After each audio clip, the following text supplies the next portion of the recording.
इन्हें अब एक बात तो साफ हो गई है कि ये जो इलेक्शन होने जा रहा है 2024 का, ये सीधा सीधा अब दो गुटों की, दो पक्षों की लड़ाई हो गई है। इंडिया वर्सेस एनडीए होगा। नाम तय हो गया है, लेकिन बहुत कुछ तय होना अभी बाकी है। खाली नाम तय हो जाने से कुछ नहीं होता है। जो असली चीजें हैं, जो असली मुद्दे हैं, वो शायद अभी तक उन पर कोई ठोस निर्णय नहीं हुआ है और शायद चर्चा भी नहीं हुई है। क्या वो सब कुछ तीसरी बैठक के लिए छोड़ दिया गया है? बिल्कुल, चूंकि अभी एक तीसरी बैठक और होनी है और जो इंडिया नाम का गठबंधन हुआ है उसकी तीसरी बैठक मुंबई में बताई जा रही है। और चूंकि कल मल्लिकार्जुन खड़गे की तरफ से कहा गया कि एक और बैठक होगी और उसमें बहुत सी बातों का निर्णय लिया जाएगा।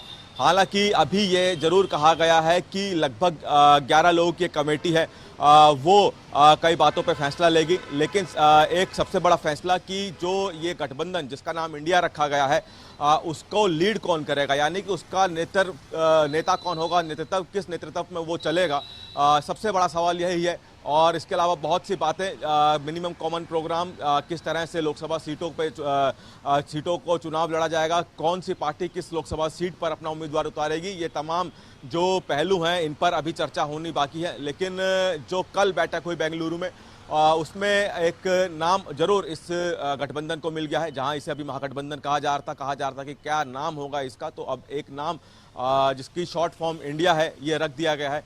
तो ऐसे में अभी जो अगली जो बैठक है, हालांकि अभी उसकी देखना होगा कब ये बैठक होती है, लेकिन उस बैठक में बहुत से जो क्वेश्चन हैं या फिर बहुत से बिंदु हैं उन पे चर्चा होनी है। और उन चर्चाओं को क्या तीसरी बैठक में सुलझा लिया जाएगा, निर्णय ले लिया जाएगा, या फिर उसके बाद एक और बैठक होगी। क्योंकि लेकिन धीरे धीरे जिस तरह से इस विपक्षी पार्टियों की बैठक हो रही है वो एक एक करके अपने बिंदुओं को सुलझा रहे हैं। तीसरी बैठक भी काफी महत्वपूर्ण रहेगी। तीसरी बैठक में भी बहुत से सवालों के जवाब मिलना लाजमी है। नेता जाहिर है चेहरा होना जरूरी है। अगर चेहरा उस तौर पर नहीं तो कम से कम इस महागठबंधन को लीड करने के लिए कोई एक चेहरा होना ही चाहिए। उस पर तो चर्चा होगी, लेकिन बड़ा सवाल यह है कि वो कौन सी पॉलिसीज होंगी, वो कौन सी बातें होंगी, वो कौन सी नीतियां होंगी जिसको लेकर ये महागठबंधन जनता के बीच में जाएगा। क्या ये सिर्फ मोदी विरोध होगा या फिर कुछ और ठोस भी होगा?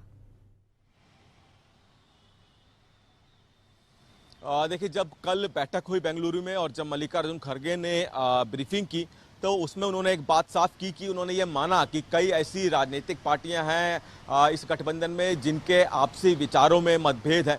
लेकिन उन्होंने ये भी कहा कि राष्ट्र के लिए, देश की जनता के लिए और देश में हो रही समस्याओं के लिए सब एक मंच पे आए हैं, सब एक नीति से चलेंगे। हालांकि ये क्या नीतियां होंगी इस गठबंधन की और किस तरह से ये नीतियां लागू की जाएंगी, ये भी एक विषय है चर्चा का, जो कि माना जा रहा है कि अगली बैठक में विषय पे चर्चा होगी। और इसके अलावा चूंकि कई ऐसी राजनीतिक पार्टियां जो कि अलग अलग राज्यों में आमने सामने खड़ी होती हैं, विधानसभा चुनाव हो चाहे लोकसभा चुनाव, लेकिन अब चूंकि एक ही बैनर तले ये सभी पार्टियां पहुंची हैं तो इनको किस तरह से एक पॉलिसी में लाया जाएगा।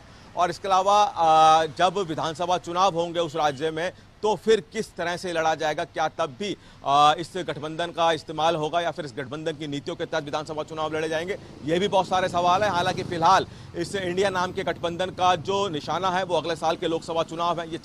इनका कहना है कि अगले साल के लोकसभा चुनाव में जीत दर्ज कराना इनका फिलहाल पहला लक्ष्य है। और बाकी जो अगर लोकसभा चुनाव के बाद जो बाकी अन्य राज्यों में विधानसभा चुनाव होते हैं उसके लिए भी देखना होगा कि लेकिन बड़ा सवाल यही है कि जीत दर्ज कैसे कराएंगे। जिस तरह से जो बयान हमने सुने, चाहे वो राहुल गांधी का हो, ममता बनर्जी का हो, उद्धव ठाकरे का हो, सब एक ही बात कहते हुए नजर आए कि ये लड़ाई मोदी के खिलाफ है, डिक्टेटरशिप को हटाना है। लेकिन सवाल यह है कि जनता बहुत समझदार है। वो जनता जिनसे ये वोट मांगने जाएंगे, जाहिर तौर पर वो ये देखेगी कि उनके लिए इनके पास क्या है, वो जनता के लिए ये पार्टियां क्या करेंगी। अगर ये खाली निजी महत्वाकांक्षा के लिए इस तरह का गठबंधन बनाएंगे तो फिर राह उतनी आसान नजर नहीं आती है।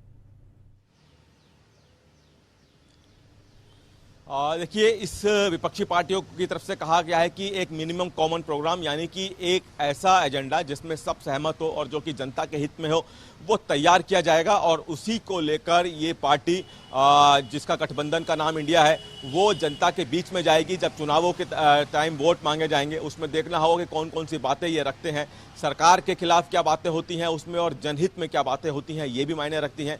ये भी देखना हो कि प्रधानमंत्री के खिलाफ ज़्यादा उसमें बातें होती हैं या फिर जनता के हित में ज़्यादा बातें होती हैं, ये भी देखना होगा। या फिर जनता के हित के लिए क्या नई योजनाएं इस गठबंधन की तरफ से लाई जा रही हैं, ये भी देखना होगा। यानी कि बहुत सी बातें हैं जिन पे अभी माना जा रहा है कि तीसरी बैठक में साफ हो पाएंगे और उन पे चर्चा होगी। और इसके साथ साथ जनता के लिए, क्योंकि जनता चाहती है कि जनता का हित हो, चाहे वो किसी भी मायने में हो, तो उससे में जनता के हित को लेकर इन विपक्षी पार्टियों की तरफ से क्या एजेंडा है वो भी देखना होगा। जी ठीक है विनय, धन्यवाद आपका हमारे साथ जुड़ने के लिए।